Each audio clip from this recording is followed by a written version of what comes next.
Okay, so you know how everyone's always talking about premarital sex? Right. Over 90% of Americans have done it. Yeah. You'd think with numbers that high, it's just like no big deal, Yeah. right? And part of modern life. Sure. But here's the thing. There's this research, and it consistently shows a link between premarital sex and a higher chance of divorce. Mm.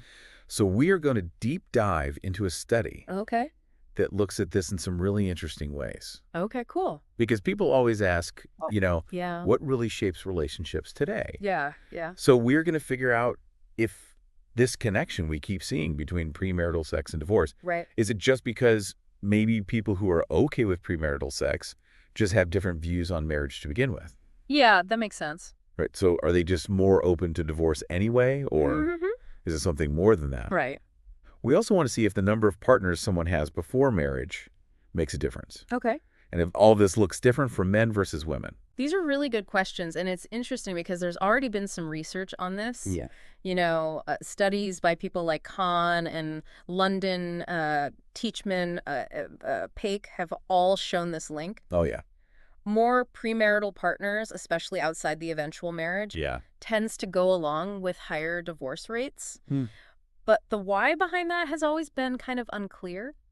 Yeah, totally. Those older studies kind of pointed to things like maybe different attitudes or religious beliefs playing a role, but the study we're looking at today takes a deeper dive into those ideas. Oh, wow. Yeah, it gets into the nitty-gritty. So the thinking has been right. Like, Yeah. if someone is fine with premarital sex, maybe they're also less traditional about marriage in general. Right, exactly. And therefore, divorce is just more on the table. Exactly, more acceptable. Or like maybe it's connected to how religious someone is, Yeah. which obviously influences people's views on marriage and how permanent it's supposed to be. Right. There's also the idea that if you've had a lot of partners before marriage, maybe you just like variety Yeah. more than the average person. Yeah. And that's harder to satisfy in a long-term relationship, Right. monogamous one, Makes sense. and that could lead to problems. Yeah, and what's really interesting is that this new study tackles those questions about why head on. Oh, cool. They use this amazing data from the Ad Health study, Okay. which is like the gold standard for this kind of research.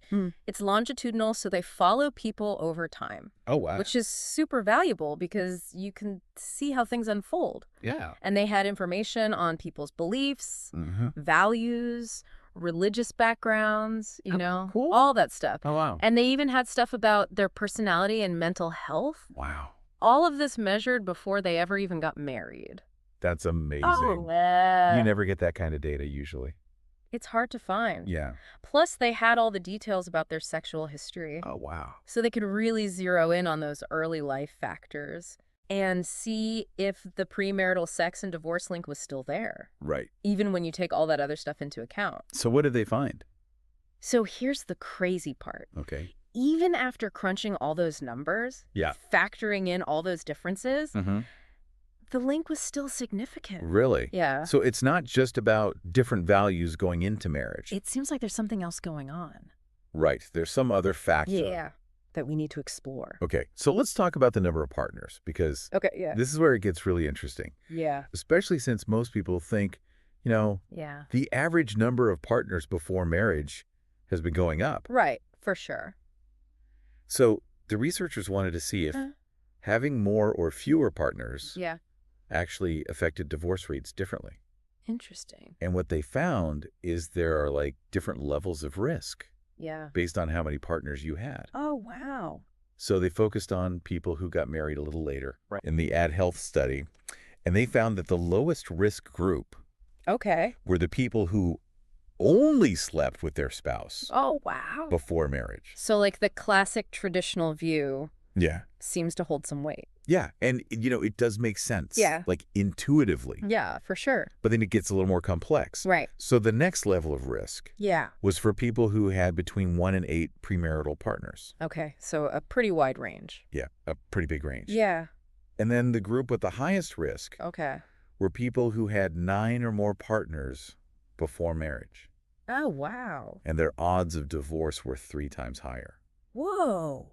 triple the risk. Yeah. That's a lot. That's a big jump. So it's not just like any premarital sex equals more risk. Right. It seems like the number really matters. Yeah, especially once you get past a certain point. Yeah, like that 9-partner mark. Right. And it's not just a gradual thing. It's like, boom. A sudden jump. Huge increase. Oh, yeah, exactly. Okay, so we've talked about whether your beliefs before marriage explain this. Yeah. And we've seen that the number of partners seems to really matter. Mm-hmm. What about differences between men and women? Okay. Because, there's so many ideas about how this all plays out differently for each gender. Oh, yeah, totally. Like you could think that men would be more affected because maybe they want more variety. Right. Or you could say that women face more stigma for having multiple partners. Right. So that could mess things up later. Interesting. Yeah, and you might expect to see some differences in the data. Yeah. Based on that. But here's the thing. They didn't find any significant gender differences. Whoa. Yeah. That is so interesting. Yeah, it was a little surprising, to be honest. Totally. With all the different expectations we have for men and women, for sure, you'd think it would show up in the data. Right. But it seems like whatever's driving this link, it affecting both genders in pretty much the same way when it comes to whether their marriages last. Okay, so obviously this is just one study. Right. We always have to remember that. Of course. And it shows a connection. Right. But it doesn't prove cause and effect. Exactly. Correlation, not causation. Right. There could be other things they didn't measure. Yeah, for sure. That are affecting both premarital sex and divorce. It's not like they can account for everything. Right. Plus, they mostly focused on divorces that happened relatively early in marriage. Oh, okay. Since the people in the study were all still pretty young. Makes sense. So it's possible these findings are more relevant for those early years. Yeah, like maybe things change later on. Yeah, maybe. It's just something to keep in mind. Right. And it's also tough to get the exact timing of every relationship relative to when someone got married. Oh, for sure. Just from survey data. People might not remember exactly. Yeah, or they might not want to say. Right, exactly. All the details. It's sensitive information. Totally. And that's probably why they focused on the people who married later for that part of the study. Sure. Because then it's like, okay, we know for sure these partners were before marriage. It makes the data cleaner. Yeah. And they also use those things called proxies, which are like stand-in measures for some of the ideas that are hard to measure directly. I know those are always tricky. They are, but sometimes it's the best you can do, especially with things like beliefs and feelings. Yeah, exactly. Like, how can you really measure the quality of someone's marriage perfectly? You can't. Right. Yeah. So you use these proxies to get as close as you can. Okay. And yeah, these are all common issues in research. But the cool thing is that even with all that, their findings were pretty consistent across different analyses. Oh, wow. They really tried to control for everything. Cool. So it gives us a pretty strong signal that this link is real. Okay, so the main takeaway for everyone listening is that this connection between premarital sex and divorce, it's complicated. Yeah. And it's not just about people's different values. Right. It seems like the number of partners you have really matters. Yeah, especially a higher number.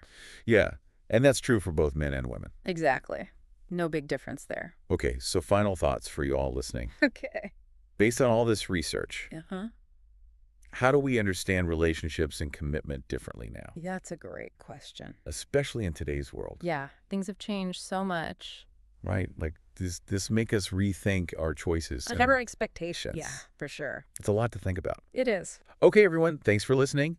And don't forget to click like and subscribe to the Unlock Your Mind channel. See you next time.